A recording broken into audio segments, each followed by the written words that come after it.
साथियों, कैसे हैं आप सब? अच्छे हैं। मेरा नाम है भानु और मैं स्वागत करता हूं अपने चैनल स्टडी भानु में। तो आज हम चर्चा करेंगे स्टैटिक जीके के ऊपर। तो सबसे पहले हम स्टार्ट करते हैं स्टैटिक जीके। तो उससे पहले एक स्पीच हो जाए जिससे हम लोग थोड़ा मोटिवेट हो जाएंगे। तो सबसे पहले हम स्टार्ट करते हैं कि संघर्ष और आदमी अकेला होता है, सफलता दुनिया साथ होती है। सफलता में दुनिया साथ होती है भाई, सिंपल सा वर्ड है। तो जिस जिस पर जंग हंसा है दुनिया में, यानी कि लोग हंसते हैं कि भाई तू कुछ नहीं कर सकता, तू क्या करेगा, ये हो जाएगा, उसने इतिहास रचा है भाई। तो यार बने रहे मेरे साथ सेशन में। तो हम स्टार्ट करते हैं आज की स्टैटिक जीके की क्लास। तो हम स्टार्ट करते हैं सबसे पहले प्रमुख संगठन। प्रमुख संगठन क्या है? तो सबसे पहले स्टार्ट करते हैं संयुक्त राष्ट्र संघ। तो संयुक्त राष्ट्र संघ है क्या? सबसे पहले कि what is a UNO. UNO का मतलब होता है यूनाइटेड नेशन ऑफ ऑर्गेनाइजेशन। इसका जो नाम दिया है वो फ्रैंकलिन डी रूजवेल्ट ने दिया है। और फ्रैंकलिन डी रूजवेल्ट जो थे वो अमेरिकी राष्ट्रपति थे। तो प्रथम विश्व युद्ध के बाद 1914 टू 1918 में स्टार्टिंग हुई इसकी वैश्विक शांति के लिए। भाई ये स्थापित किया गया था विश्व की शांति के लिए। यहाँ वर्ल्ड वॉर चल रहा था उस टाइम पे। ये इन्होंने जो विद्वान लोग थे भाई, उन्होंने एक योजना बनाई कि भाई ऐसे तो सारी कंट्री आपस में लड़के मर जाएंगी, तो भाई क्या करना चाहिए। तो उन्होंने कहा भाई बना दो एक संगठन जिसमें लोग कुछ ना कर सकें, आराम से साथ में रहें सब लोग मिलके।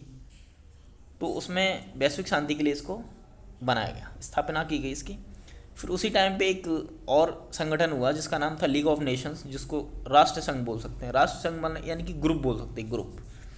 एक ग्रुप का और गठन हुआ जिसका नाम 10 जनवरी 1920 को जिसकी स्थापना की, उसका हेडक्वार्टर जेनेवा में था। ठीक है ना। तो द्वितीय विश्व युद्ध 1939 से 45 के शांति के लिए किया गया भाई। ठीक है ना। तो 24 अक्टूबर 1945 को यूएन की स्थापना हुई और इसमें उस समय जो संस्थापक सदस्य थे वो 51 थे। और 51वां देश बोल सकते हैं जिसको हम पोलैंड बोलते हैं, वो था लास्ट। यूएन का वर्तमान जो सदस्य संख्या है वो 193 है, यानी कि 193वां देश है जो दक्षिणी सूडान।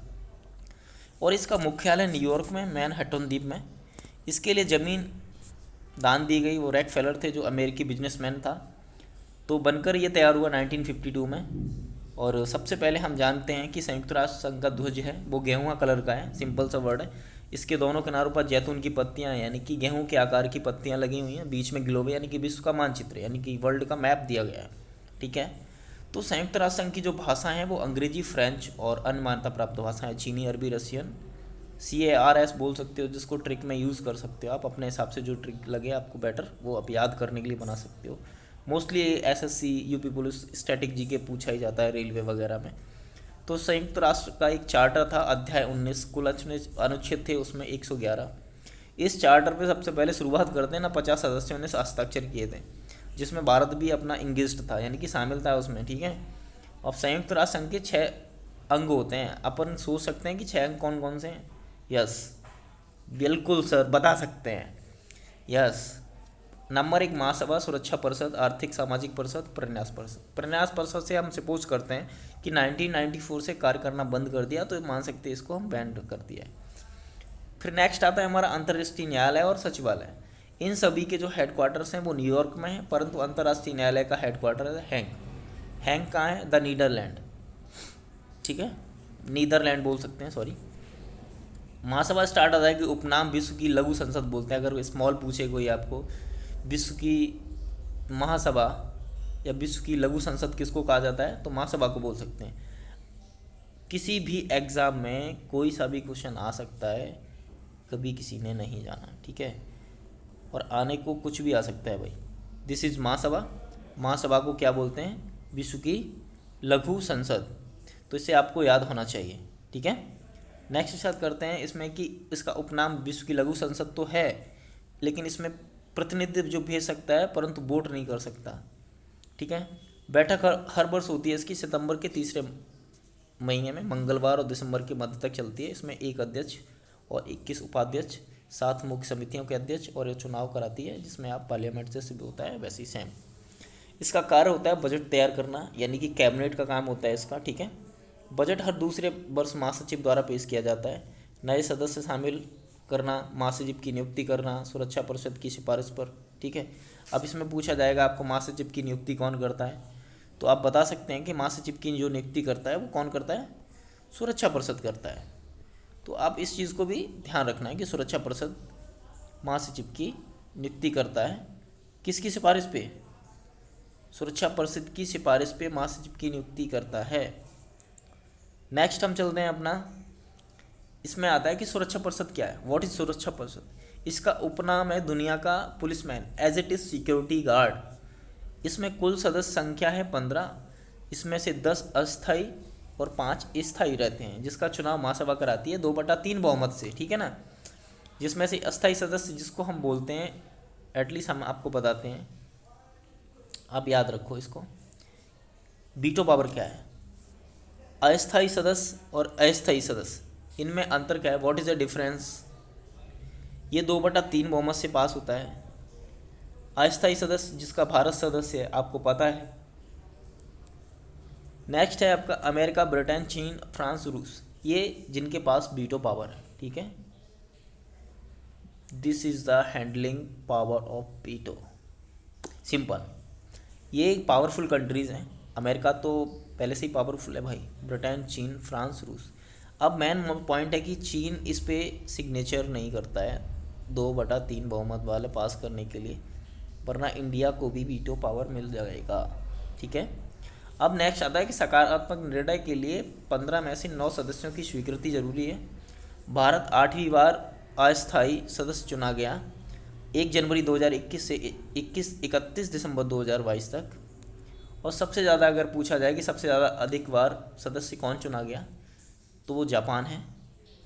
टोटल कितने बार, टोटल 11 बार सदस्य चुना गया है। ऐसा कंट्री कौन सा है, तो वो ऐसा कंट्री है दोस्त जापान, ठीक है। तो अपन इस चीज़ को भी ध्यान रखें। नेक्स्ट आता है हमारा आर्थिक एवं सामाजिक परिषद, जिसमें टोटल सदस्य संख्या 54 होती है। कार्यकाल 3 वर्ष, बैठक 2 वर्ष में 2 बार होती है, अप्रैल न्यूयॉर्क में और जुलाई में जेनेवा में होती है। 4th नंबर आता है हमारा सचिवालय का प्रमुख महासचिव का कार्यकाल 5 वर्ष। सचिवालय संयुक्त राष्ट्र संघ के दिन प्रतिदिन के कार्यों का निपटता है, जैसे उनका वर्क प्रेफरेंस रहता होगा। सभी महासचिव पहले कार्यकारी महासचिव हैं।